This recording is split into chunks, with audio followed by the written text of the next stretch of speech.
नमस्कार. नंदकिशोर एज्युकेशनल या यूट्यूब चॅनलमध्ये मी आपलं सहर्ष स्वागत करत आहे. चला तर मग अधिक वेळ न घालवता मागच्या व्हिडिओमध्ये मी how to analyse a sentence याचे नियम सांगितले होते. आज मी आपल्याला वाक्य कसं शोधायचं किंवा वाक्याचं विश्लेषण कसं करायचं ते आता प्रॅक्टिकली दाखवणार आहे उदाहरणाद्वारे. वाक्य नीट बघा. If you do not come to me I shall not help you. आता हे वाक्य आहे. आता याचं विश्लेषण करत असताना किंवा याचं विश्लेषण अशा प्रकारे होईल. आता याच्यामध्ये मुख्य क्लॉज कोणता असेल तर I shall not help you हे प्रिन्सिपल क्लॉज आहे. त्यानंतर if you do not come to me हे कोणतं क्लॉज आहे? मी तुम्हाला मागेच सांगितलं, जर क्लॉज व्हेन, व्हेअर, इफ वगैरे शब्दांनी सुरुवात होत असेल तर ते अर्थातच कोणता क्लॉज असणार आहे? ते ॲडव्हर्ब क्लॉज असणार आहे. म्हणून हे ॲडव्हर्ब क्लॉज आहे. आणि ते नेमकं काय दाखवत आहे? शोईंग द कंडिशन दाखवत आहे. कंडिशन म्हणजे काय? अटदर्शक येते. अटदर्शक क्रियाविशेषण बोधक पोटवाक्य. कसं काय कंडिशन म्हणजे अटदर्शक कंडिशन दर्शक पोटवाक्य आहे? तर जर तू माझ्याकडे आले नाही तर मी तुला मदत करणारच नाही. स्पष्ट अर्थ निघतोय वाक्याचा. आणि हे मॉडिफाईंग द वर्ब कशाला मॉडिफाय करतंय तर shall help in clause 1. Clause 1 मध्ये नॉट हेल्प यू. आणि वाक्य कोणतं आहे? आपला नियम होता. वाक्य कोणतं आहे? तर वाक्य हे कॉम्प्लेक्स सेंटेन्स म्हणजे मिश्र वाक्य आहे. लक्षात आलं? आता पुढचं वाक्य बघा. The girl thanked the boy dried up her tears and went home. आता ह्या वाक्याचं ॲनालिसिस म्हणजे वाक्य विश्लेषण अशा प्रकारे होईल. The girl thanked the boy principal clause झालं, बरोबर आहे. दुसरं she DRIED up dried up HER her tears TEARS tears. म्हणजे हे काय झालं? कोऑर्डिनेट क्लॉज झालं. Coordinate to clause. आणि 3 and she went home coordinate to clause. आता याचा अनालिसिस आणखी वेगळ्या प्रकारे पण कसं होतं बघा. The girl thanked the boy principal clause number 1. She dried up her tears principal clause number 2. आणि and she went home principal clause number 3. आणि हे वाक्य कोण आहे? कंपाऊंड सेंटेन्स आहे म्हणजे संयुक्त वाक्य आहे. पुढं बघा. पुढचं वाक्य सांगतोय, नीट लक्ष द्या.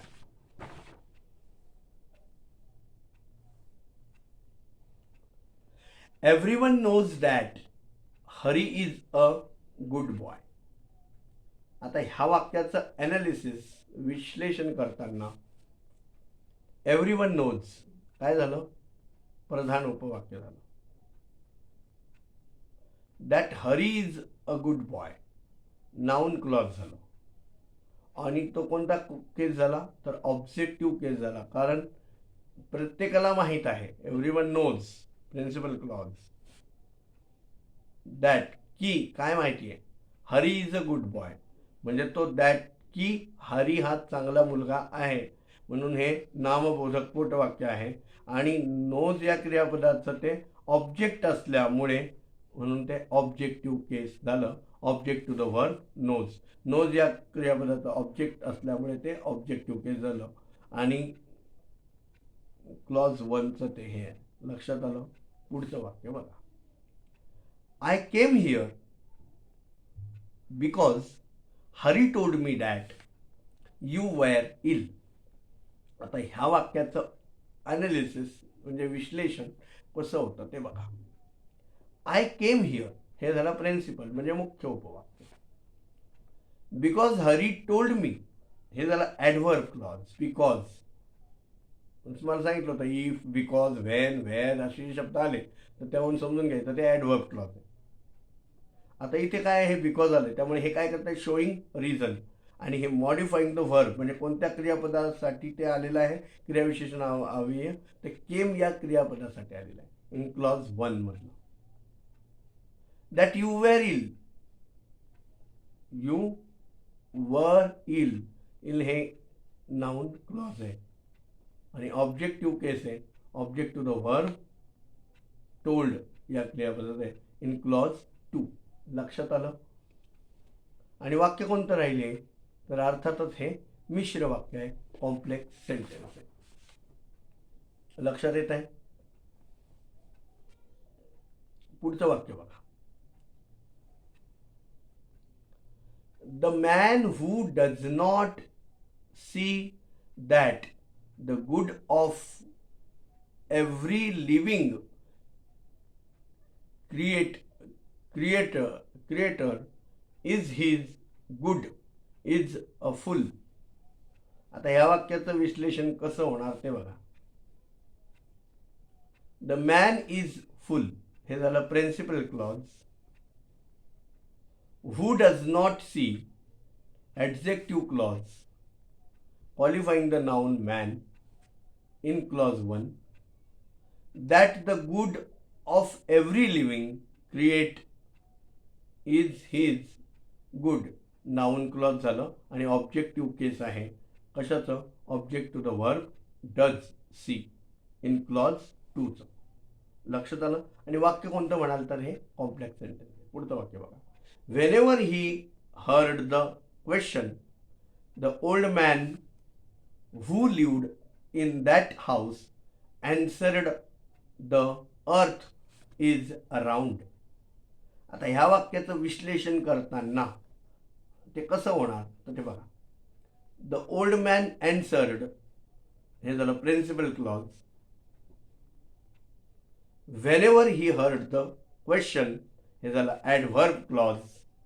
आणि showing time modifying the verb answered in clause 1. Who lived in that house हे झालं ॲडजेक्टिव्ह. म्हणजे काय, ॲडजेक्टिव्ह क्लॉज म्हणजे विशेषणबोधक पोटवाक्य qualifying the noun man in clause 1. लक्षात आलं. आणि दॅट अर्थ इज अराउंड हे झालं नाउन क्लॉज. पुन्हा चौथं ऑब्जेक्टिव्ह केस झालं, object to the verb answered in clause 1. आणि हे सेंटेन्स आहे ते मिश्र वाक्य आहे. लक्षात येतंय का. आता आणखी एक एक्झाम्पल तुम्हाला दाखवतो. At the first Rustam was rather surprised at all this but the maid was so beautiful that he agreed to do as she asked. आता ह्या वाक्याचं ॲनालिसिस आणि विश्लेषण असं होईल. At the first Rustam was surprised at all this हे झालं principal clause. एवढं बघा काय झालं ते. At the first Rustam was surprised at all this हे झालं प्रिन्सिपल क्लॉज. त्यानंतर but the maid was so beautiful coordinate clause झालं. कोऑर्डिनेट टू क्लॉज 1 आणि that he agreed to do adverb clause झालं. शोईंग इफेक्ट आणि as she asked adverb clause showing manner. आणि हे वाक्य झालं कंपाऊंड सेंटेन्स. लक्षात आलं.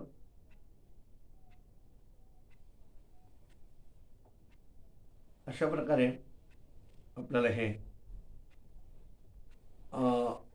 ह्यामध्ये हे बघायचं आहे. मी आता आपल्याला काही एक्सरसाइज देणार आहे. त्या एक्सरसाइज आपल्याला घ्यायची आहे. एक्सरसाइज सॉल्व करायची आहे. 2 क्लॉजेस वाली. Analyse the following sentences.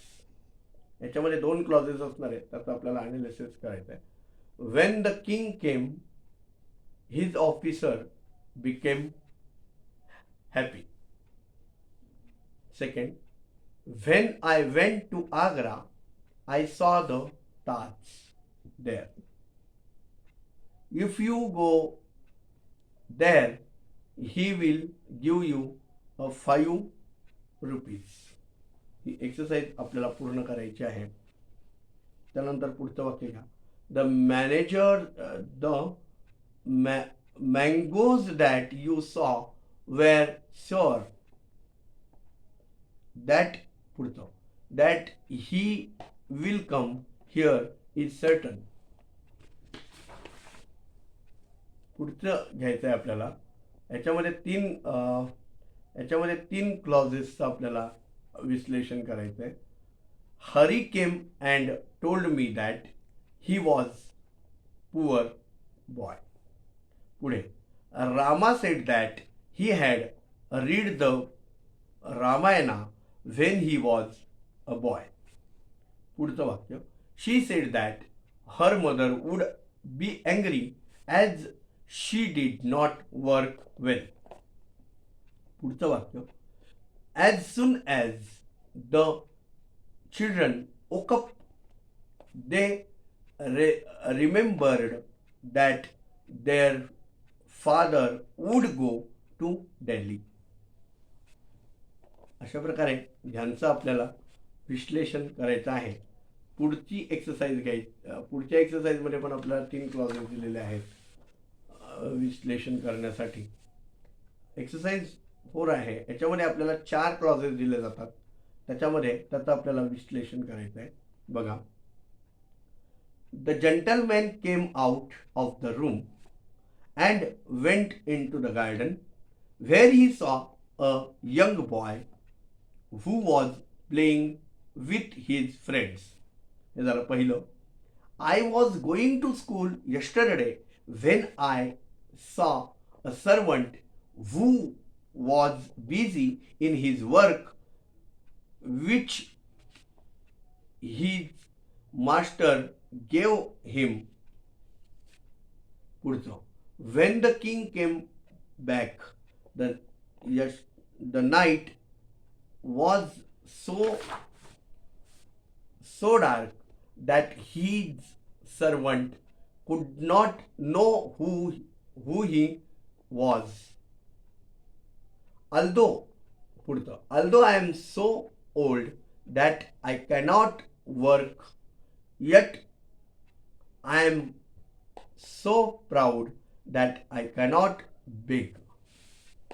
अशा प्रकारे आपल्याला या क्लॉजेसचं वाक्य विश्लेषण करायचं आहे आणि आपल्याला आपलं ज्ञान वाढवायचं आहे. पुढच्या व्हिडिओमध्ये आपल्याला मी डायरेक्ट इनडायरेक्ट म्हणजे प्रत्यक्ष आणि अप्रत्यक्ष कथनाबद्दल सांगणार आहे. सो भेटूया पुढच्या व्हिडिओमध्ये. तोपर्यंत खुश राहा, आनंदी राहा. धन्यवाद.